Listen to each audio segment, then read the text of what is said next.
Let me just start off by saying that before making this video, I absolutely hated black and white photography. For me, black and white photography was kind of like a cheap way of calling a photo artistic by literally just skipping one of my favorite parts of photography, which is color grading. It was kind of like the professional equivalent to an Instagram filter. Hell, it even is an Instagram filter. And so this got me thinking, why is black and white photography still being used today? Why do people still edit with black and white? And why do we see it as a more artistic form of photography? So usually I like to go back to the history of things to really understand the roots of something. But what's funny with black and white is that photography in itself started in black and white. The earlier technologies of photography wasn't advanced enough to capture color, and so this in essence made the earlier photographers only shoot in monochrome. So obviously, this is why earlier photography legends like Henri Cartier-Bresson and Mensel Adams only shot in black and white. But because early photographers only had monochrome film, that also meant that they needed to adapt their photography style to black and white.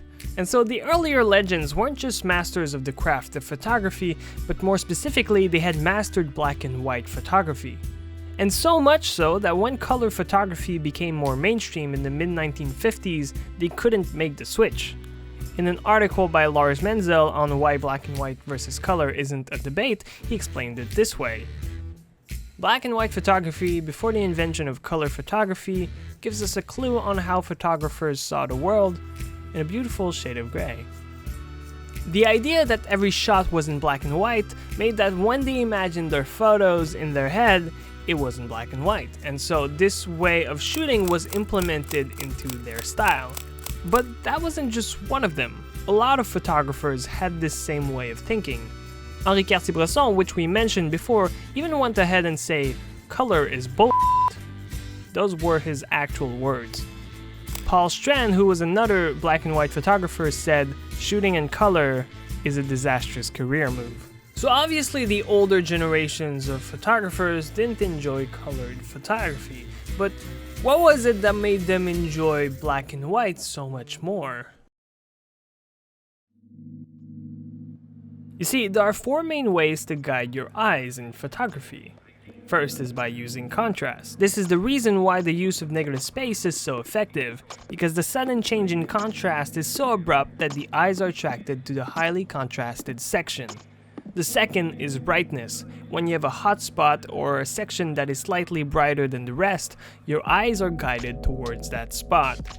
This is the number one thing that you will be taught in when you dive into the world of lighting, how to make your subject brighter than the background. The third is the use of human faces. Quite obviously, when there are human faces in the scene, other humans tend to look at them. And lastly, the use of color contrast. The difference in between two different hues can draw the eyes towards a section of a frame. But here's the deal with black and white. With black and white, the use of color contrast is non-existent, because obviously there is no color. So we remove any color that could end up being a distraction. In this picture, there are many distracting colors, but if we put it in black and white, then we remove all the distracting colors and we're left with only the shapes and lines, making it much easier to read the frame. And so this is the main appeal of black and white. Removing colors as a distraction focuses a photograph on the composition, the lines, and the textures. The thing though is that this can be both a blessing and a curse. In this photo, there's an obvious color contrast with the red hooded man.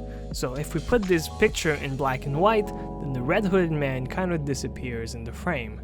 This shows that black and white can be used as a useful tool, but shouldn't be used with every photograph, as some photos will suffer from it.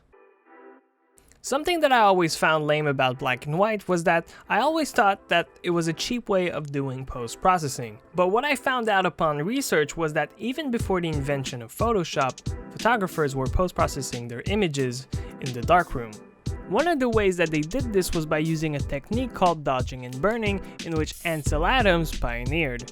One of the main ideas of dodging and burning is making important areas brighter while making any distractions darker, so that the eyes will be guided more towards the subject and less towards the distracting areas.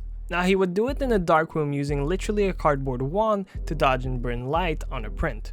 The man was known for staying hours in the darkroom to make his photos perfect, and he even wrote a book on it called The Print, in which he describes how to achieve a fine print using this technique. Now that was his way of post-processing an image, but today with digital cameras, we can actually do that on the computer using Lightroom and Photoshop. Funnily enough, in Photoshop there's an actual tool called dodging and burning that is named by this technique. Something that you can try on your next edit is to start with black and white, then apply a dodge and burn, and when you're happy with the black and white version, you can then put back the colors and start your grading. When you remove color, the emphasis shifts more towards the compositional elements of the image, thus the reason why you start with black and white first, as it helps you see more of the fundamentals of the image. There's a quote from a blog post by Adrian Vila called "Why I Shoot Black and White" that says this: "Instead of telling stories with images, I saw the potential on the other way around, letting the viewer create their own story. Black and white makes an image more open to interpretation, adding mystery to the frame, showing an alternative view of what surrounds us." And I think this quote explains well why we see black and white as artistic. Because instead of showing what is, you show a more abstract version of reality. Many times cinematographers will use black and white as a way to show a memory or a way to pay homage to the old ways, but sometimes they will use it as a stylistic choice. And this is why when you see a photo in color, you kind of see the story happening, but when you put it in black and white, you start writing your own story in your head, your own interpretation, like a detective finding clues in the frame. And this might have been why the older generations of photographers enjoyed black and white so much more. Because they would look at a fine print and they would gaze longer at the image. Not because the image was more visually pleasing, but because they were writing their own stories in their head. Not trying to figure out what it was, but what it could be. Okay, so doing this video brought me to new paths of photography that I never thought I'd look into before. I can safely say that I've changed my mind about black and white photography, and that yes, black and white photography can be an incredibly interesting way of shooting photos. The absence of color can completely change the look and feel of a photograph and in many ways can actually improve it. But it's not an instant banger filter, and in many ways can actually ruin a shot. But what makes black and white photography so much more interesting to me is that it puts everything into interpretation. And that's why many people might see it as a more artistic form of shooting. Because you see, when we see a colored photo, we see a depiction of reality. But when we see a monochrome shot, our mind tends to create the story. So what do you guys think about black and white? Do you think it's stupid? Do you think it's great? Do you think it's the only purest artistic form of shooting? Or do you think it's just a cheap way of getting an instant banger? Let me know in the comments down below. Kinda wanna know what's your opinion on it.